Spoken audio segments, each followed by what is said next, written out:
మాట్లాడింది చూస్తా అంటే అంబర్పేట్ సీన్ అన్న మనసులో మాత్రం ఒక దేవుడు అనిపిస్తాడు, ఉన్నట్టుగా అనిపిస్తుండు.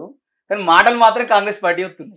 అరే ఇప్పుడు ఒకటి ఎంతమందితోని తిరిగినా ఎవరు అమ్మ నాన్న కొడుకు వాళ్ళే. ఓకే, నేను కాంగ్రెస్ కొడుకుని, నేను కూడా చాలా సందర్భాలలో బాధపడుతుంటా. నాలాంటోని కనుక ఒకసారి అవకాశం ఇచ్చుంటే 100% రాజా నిర్మాణం ఎట్లుంటుందో కూడా చూపిస్తా. రాజా ఏం చేస్తారు, ఏం చేస్తా అంటే నాకు 4 కోరికలు ఉన్నాయి. మా నాన్నగారి కోరిక ఇది, నాకు ఓడు గాడ్ ఫాదర్ లేడు, ఐఎమ్ సింగిల్. అయినా కూడా కాంగ్రెస్ పార్టీ గాడ్ ఫాదర్ నాకు, మా నాయనమ్మ గాడ్ ఫాదర్ నాకు. ఇక నాకు ముఖేష్ అన్న అంటే చనిపోయి ఎన్నో ఉన్నాడు ఆయన, తర్వాత మది యాష్కన్న, ఇక పార్టీలో అందరు ఇష్టమే. ముచ్చర్ల సత్యనారాయణ ఆదర్శంగా తీసుకున్నా. యూనివర్సిటీలో 10 ఏళ్ళు ఉన్నా, హైదరాబాద్ నుంచి ఒక్కని లోకల్గా. అంటే బాధ ఏంటంటే 4 ఆప్షన్లు ఏంటంటే ప్రతి ఇంటర్వ్యూలో 2012 నుంచి కూడా చెప్పుకుంటూ వస్తున్నా. మొన్న తొలి వెలుగులో కూడా చాలా మంది ఫోన్ చేసిర్రు అది చూసి. మీ లెజెండ్ టీవీలో కూడా చెప్పిన ఇంతకుముందు, ఒక కామనేని అపోలో హాస్పిటల్ కంటే అద్భుతమైన హాస్పిటల్ నా అంబర్పేటలో అసెంట్ ల్యాండ్, గవర్నమెంట్ ల్యాండ్ ఉంది. 10 ఎకరాలలో హాస్పిటల్ కట్టియాలని ఉంది నాకు ఎమ్మెల్యే అయినాక. ఏది అపోలోకి పోతే 50 లక్షల ఆపరేషన్ పెట్టాలంటే గరీబోళ్ళు పెట్టలేరు. కాబట్టి నా అంబర్పేట ఓటర్ కార్డే వాళ్ళకు ఇన్సూరెన్స్ కార్డ్ అన్నట్టుగా. నా అంబర్పేటలో ఒక హాస్పిటల్ ₹1 ఖర్చు అయ్యేదైనా 2 కోట్ల ఖర్చు అయ్యే వ్యాధి అయినా ఫ్రీగా నయమయ్యేటట్టు ఒక హాస్పిటల్ కట్టిస్తా. ఒకటి కొడుకులు ఈరోజు ఆస్తులు చూసుకుంటారు కానీ అమ్మ నాయనలు చూసుకుంటలేరు. వాళ్ళకు ఒక ఓల్డ్ ఏజ్ హోమ్, ఒక స్టార్ 5 స్టార్ హోటల్ లెక్క, రామోజీ ఫిలిం సిటీల లెక్కనో, ఈ తాజ్ కృష్ణ కంటే లేకుంటే ఇంకో తాజ్ బంజరో, పార్క్ ఐకత్ ఇట్లాంటి హోటళ్ళ కంటే అద్భుతమైన ఓల్డ్ ఏజ్ హోమ్ కట్టిస్తా. తర్వాత లేట్ నైట్ హాస్టల్ బస్ స్టాప్లలో వండుకొని, ఇలా ప్రతి నాయకులు చెప్తున్నారు, నేను ఒక కాంగ్రెస్ పార్టీ కాకుండా ఒక కామన్ వ్యక్తిగా చెప్తున్నా. ఈ జనాలకు చేస్తాం, పీక్తాం, చేస్తాం అంటారు కదా. ఇవాళ ఒకటే మాట అడుగుతున్నా, లేట్ నైట్ హాస్టల్ అనేది 10 ఏళ్ళ నుంచి 15 ఏళ్ళ నుంచి కొట్లాడుతున్నా నేను. మండలానికి, నియోజకవర్గానికి ఒక పోలీస్ స్టేషన్ కాడ నువ్వు ఒక లేట్ నైట్ హాస్టల్ అనేది పెడితే బస్ స్టాప్లలో లేట్ బస్సు వెళ్ళిపోయినాక పండుకునే ఆడవాళ్ళు ఉంటారు కదా, వాళ్ళు రేపులు జరగకుండా ఈ లేట్ నైట్ హాస్టల్ అనేది. ఈ లేట్ నైట్ హాస్టల్లో వచ్చేసి కానిస్టేబుల్ మహిళలు ఉంటారు. ఆ అమ్మాయి వచ్చేసి ఇక్కడ పడుకొని నైట్ పొద్దున టిఫిన్ చేసి ఫ్రెష్ అప్ అయ్యి వాళ్ళు ఊరికి వెళ్ళిపోయేటట్టు. ఇది మంచిదా పద్ధతి కాదా? లేట్ నైట్ హాస్టల్ పెట్టాలి. నియోజకవర్గానికి ఒకటి, మండలానికి ఒకటి నువ్వు చేయవలసింది. ఒకటి హాస్పిటల్ ఒకటి నిర్మాణం చేయాలి. నేను ఎమ్మెల్యే అయిన తర్వాత నా నియోజకవర్గంలో నా పద్ధతి ఉన్నంత వరకు నేను జీవితంలో పక్కా ఎమ్మెల్యే అయితే అంబర్పేట నియోజకవర్గంలో 100కు 100% ఇవాళ టికెట్ వచ్చినాక పోయిందనుకోవచ్చు. రేపన్నాడైతే కంపల్సరీ గెలిచి ప్రజలకు చూపిస్తా.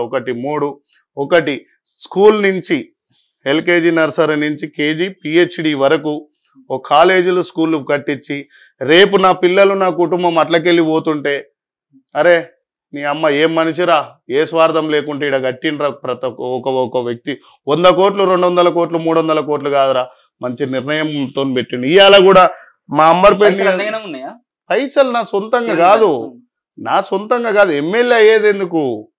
ఎమ్మెల్యే అయినాక గవర్నమెంట్ నుంచి పథకాలు తీసుకొచ్చి పెడతాము. నేను దానికోసం చెప్తున్నా. సపరేట్గా ఇస్తారంటే గవర్నర్ కోట ఉంది, ఎంపీ కోట ఉంది, ఒక్కొక్క సంవత్సరానికి ఒక్కొక్కటనే దిగలుగుతా. ఆ దమ్మున్నందుకే రాజకీయంలో ఉన్నా. ఇంకా ఆ దమ్ము లేకుంటే రాజకీయంలో నేనుండా. ఎందుకంటే ఇప్పటికి కూడా నా సొంతంగానే నడిపించుకుంటున్నా. పార్టీని నమ్ముకున్నా, నేను వ్యక్తిని నమ్ముకోలే. పైసలు బాగున్నాయా? నేను పైసలు ఉన్నైతే నేను గీడెందుకు కూర్చుంటా? పైసలు ఉన్నైతే యాటిట్యూడ్. కాంగ్రెస్ పార్టీ పైసలు ఉన్న టికెట్లు ఇస్తుంది. అట్లేం లేదు. ఇప్పుడు మందుల సామెల్తాన పైసలు లేవు, షాద్నగర్ ఎమ్మెల్యే కాడ పైసలు లేవు, ఆదివాసీ బిడ్డ ఆదిలాబాద్ లో గెలిచిన ఆయన కాడ పైసలు లేవు.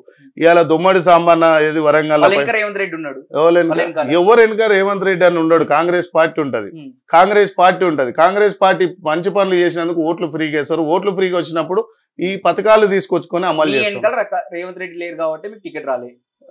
అట్లేం లేదు. రేవంత్ అన్నకు నాకు మంచి ఫ్రెండ్షిప్ ఉంది. ఒక బీసీ నాయకుడు ఆపిండు, గంతే, ఏం లేదు. ఆయన ఓలో కాదు, విహెచ్ హనుమంతరావు ఆపిండు. ఓపెన్ కూడా చెప్తున్నా పట్టరాదు. బీసీలు గెలవద్దు ఆయన నియోజకవర్గంలో, బీసీలు బాగుపడవద్దు హనుమంతరావుకు, బీసీలు బాగుపడవద్దు, బీసీలు ముందడు పోవద్దు. నేను ఒక్కరిని ఉన్న రోజులే సావచ్చిన రోజులు. ఎందుకు అంబర్పేటలో నీకు ఎమ్మెల్యే గెలవక 45 ఏళ్ళు అయింది, 50 ఏళ్ళకి వస్తుంది.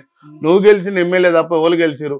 నా కాడికి వచ్చి కాళ్ళు మొక్కాలి. నేను ఎందుకు మొక్తారా అబ్బాయి? నా అమ్మయ్య కాళ్ళు మొక్తా, భక్తిగా దైవ భక్తిగా నా దేవుళ్ళై మొక్తా, నా విద్య నేర్పిన గురువులై మొక్తా, నేనే మొక్తా అని చెప్పేసి దూరంగా ఉన్న ఆయనకు నాకు శత్రుత్వం లేదు, మిత్రుత్వం లేదు. నాన్ను కాదు నేను ఆయన ఎందుకు కొడతాబా, ఆయన నాకు కొట్టవలసిన అవసరం లేదు. ఎవడు కొట్టలే, అన్నదమ్ములు ఉంటే కూడా ఏమైనా ఏసిరేమో పక్కోడు అటు కానీ తప్పు విషయం. పెద్ద ఆయన ఎడ కలిసినా కూడా పెద్ద మనిషిని ఈ రోజు కూడా గౌరవిస్తా కానీ బీసీలో పెద్ద మనిషి అంటాడు, బీసీలకు అన్యాయం చేసే వ్యక్తి హనుమంతరావు అని చెప్పేసి నేను క్లియర్గా చెప్పదలుచుకున్నా. రెండో ఆప్షన్ ఏంటంటే రేవంత్ అన్న చాలా మంచి వ్యక్తి, మొన్న కూడా కూర్చోబెట్టి అందరికి చెప్పిండు కష్టపడ్డోళ్ళకే పదవులు ఉంటాయి, కష్టపడ్డోళ్ళకే పార్టీల వాల్యూలు ఉంటాయి అని చెప్పిండు. అదే సిద్ధాంతాల మీదనే మేము నడుస్తున్నాం. 100% పార్టీ పదవి ఇచ్చింది పనిచేస్తా, పదవి ఇయ్యలేదు పని చేస్తూనే ఉంటా, ఇకపైన పదవులు ఇచ్చింది పని చేస్తా, పదవి ఇయ్యకున్నా కూడా పని చేస్తా. కాంగ్రెస్ పార్టీ కోసం నేను 100% కష్టపడతా. ఫ్యూచర్ లో కూడా నాకు ఒకవేళ టికెట్ ఇవ్వకుంటే కూడా ఇలాంటి కష్టపడి నేను ఏమంటున్నా అంటే టికెట్ ఇవ్వకుంటే కూడా ఇండిపెండెంట్ అయితే గెలిచైనా మళ్ళీ కాంగ్రెస్ లకే వస్తా. కాంగ్రెస్ ను వదిలే పరిస్థితి లేదు. వేరే ఇండిపెండెంట్ గా నిలబడైనా గెలిచి కాంగ్రెస్ పార్టీ జెండా భుజం మీద వేసుకొని తిరగడమే నా లక్ష్యం. మా నాయన లక్ష్యం అదే, నా లక్ష్యం అదే. మా తాత కూడా ఇందిరాగాంధీ ఫోటో కూడా ఉంటుంది. మేము పార్టీ కార్యకర్తలం అబ్బా, ముజాల మీద జెండాను కాయగా స్టార్ట్ వేసుకుంటాం. ముఖ్యంగా ఏంటంటే మా కాంగ్రెస్ పార్టీ పిచ్చి.